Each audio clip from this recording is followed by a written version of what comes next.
নমস্কাৰ আজি আমি এটা অনুষ্ঠান কৰিলো নিশ্চিতভাৱে আপোনালোকে গম পাইছে টিআৰবি বুলি ক'লে শিৱসাগৰ ডিষ্ট্ৰিক্টত বিশেষকৈ এটা ভাল সুনাম থকা এখন অনুষ্ঠান হয় আৰু এই বিদ্যালয়ৰ যিসকল দশমানৰ ছাত্ৰ-ছাত্ৰী আগন্তুক যি শিক্ষাৰ্থী আছে যি 10 তাৰিখৰ পৰা 10 ফেব্ৰুৱাৰীৰ পৰা যি পৰীক্ষা হ'ব এওঁলোকক লৈ এটা অনুষ্ঠান হৈছিল মাইণ্ড পাৱাৰ এনএলপি আজি আমি অনুষ্ঠান কৰিলো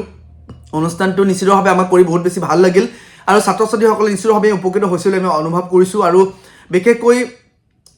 ছাত্ৰ-ছাত্ৰীসকলৰ অভিভাৱক আৰু অভিভাৱিকা যিসকল উপস্থিত আছিল তেওঁলোকে কৈছে এনেকুৱা ধৰণৰ অনুষ্ঠান সঁচাকৈ বহুত বেছি প্ৰয়োজনীয় আৰু তেওঁলোকৰ বাক্যতে কৈ গৈছে যে অসমৰ বিভিন্ন অনুষ্ঠানত যদি এনেকুৱাবোৰ অনুষ্ঠান হয় নিশ্চিতভাৱে ভাল হ'ব বুলি কৈছে আৰু আমি সেইটো বাক্য পাই আমি নিজে সুখী আৰু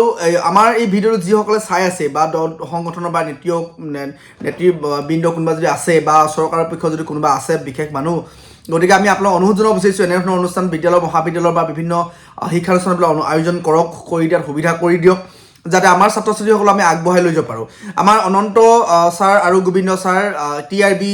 ছায়েন্স চিনিয়ৰ ছেকেণ্ডেৰী স্কুল চলাই আছে আজি বহু বছৰ ধৰি তেওঁলোকৰ আমি ভাল চিনাকি আছোঁ আমি নিজেও আছিলোঁ 4 বছৰ কাল শিৱসাগৰত গতিকে আজি আমাৰ লগত আমাৰ মেনেজিং ডাইৰেক্টৰ যিহেতু গোবিন্দ ছাৰ আছে গোবিন্দ ছাৰ মুখেৰে এটা বাক্য শুনিম আমি নমস্কাৰ বহুত বহুত ধন্যবাদ ৰূপান্ত ছাৰ ধন্যবাদ জনোৱা হৈছে কাৰণ কিয় মই যি পেৰেণ্টছৰ মোৰ ফিডবেক পাইছোঁ সেই পেৰেণ্টছে মানে বহুত এটা পজিটিভ আৰু বহুত এটা গুড ফিডবেক আহিছে হয় আৰু সঁচাই ষ্টুডেণ্ট ইয়াৰ পৰা হেল্প হ'ব বুলি আশা কৰোঁ আমি প্ৰতি বছৰে এই ছেশ্যনটো দিওঁ হয় ব্লেছিং চেৰিমনি এণ্ড মটিভেশ্যনেল এটা ছেশ্যন দিওঁ হয় আৰু ক্লাছ 9 আৰু 10 এইবছৰ দিছোঁ হয় আৰু 10 ষ্টুডেণ্টে পঢ়া এইচএছচি এক্সামৰ কাৰণে যিমানটো মটিভেশ্যন দৰকাৰ হয় এটলিষ্ট আশা কৰোঁ আজি আপোনাৰ চেমিনাৰ ছেশ্যনটোৰ পৰা পোৱা গৈছে আৰু কামিং ফিউচাৰত সিহঁতক হেল্প কৰিব বুলি আশা কৰোঁ কাৰণ কিয় অকল ষ্টুডেণ্টেই নহয় পেৰেণ্টছো আজি বহুত ইয়াৰ পৰা উপকৃত হৈছে আৰু কামিং ফিউচাৰ ভাবোঁ যে সেই কথা কি খাই আগবঢ়াই লৈ গৈ থাকিব আৰু এনেকৈও যদি বেলেগ বেলেগ অনুষ্ঠানটো এনেকুৱা হয় সঁচাকৈ ল'ৰা ছোৱালীবিলাক বহুত ভাল হ'ব বহুত আগবাঢ়িব পাৰিব অকল পঢ়া দিশেই নহয় how to be a good human being আজি আপুনি ইমান ধুনীয়াকৈ শিকাই দিলে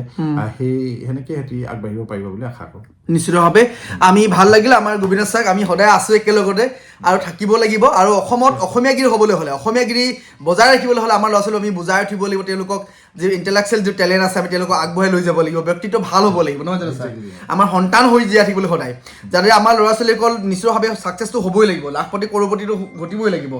সমান্তৰালভাৱে বিদেশত থাকিলেও তেওঁলোকে মানে কি কৰিব লাগিব যে তেওঁলোকে যেতিয়া নেকি বৃদ্ধাৱস্থাত মাক দেউতাক থাকিব বা বেমাৰ আজাৰ যেতিয়া হ'ব তেওঁলোকে কাষত থাকিব লাগিব নহয় জানো যে প্ৰকৃত সন্তান যদি আমি কৰিব পাৰোঁ নিশ্চিতভাৱে আমাৰ সন্তান আমাৰ লগত থাকিব আৰু আগবাঢ়ি যাব লাগিব আৰু আমাৰ সন্তান দৰাচলতে মাদক দ্ৰব্যৰ পৰা তেওঁলোক আঁতৰত থাকিব লাগিব কাৰণ এই মাদক দ্ৰব্য আপোনালোকে জানে যে ড্ৰাগছ বা আৰম্ভ কৰি বিভিন্ন মাদক দ্ৰব্য ল'ৰা ছোৱালী আজি তাৰিখত সেৱন কৰিব ধৰিছে বা যুৱ উশৃংখল যিটো হ'ব ধৰিছে গতিকে এই ধৰণৰ অনুষ্ঠানটোৱে প্ৰভাৱ পেলাব বুলি ভাবেনে আপুনি চিয়'ৰ প্ৰভাৱ পেলাব কাৰণ কিয় আজি আপুনি যেনেকৈ কথাবিলাক বুজাই দিছে সেইটো বহুত ইম্পৰ্টেণ্ট কাৰণ অকল মুখে আমি কথা কেইষাৰ কৈ থাকিলে নহ'ব কথা কেইষাৰে হাৰ্টত টাচ কৰিব পাৰিব লাগিব আজি আপোনাৰ কথা কেইষাৰে সঁচাকৈ ষ্টুডেণ্টক মই যেতিয়া ষ্টুডেণ্টৰ চকুলো বৈ গৈছে তেতিয়া মই দেখি মই গম পাইছোঁ এটলিষ্ট ফিল কৰিছে ষ্টুডেণ্ট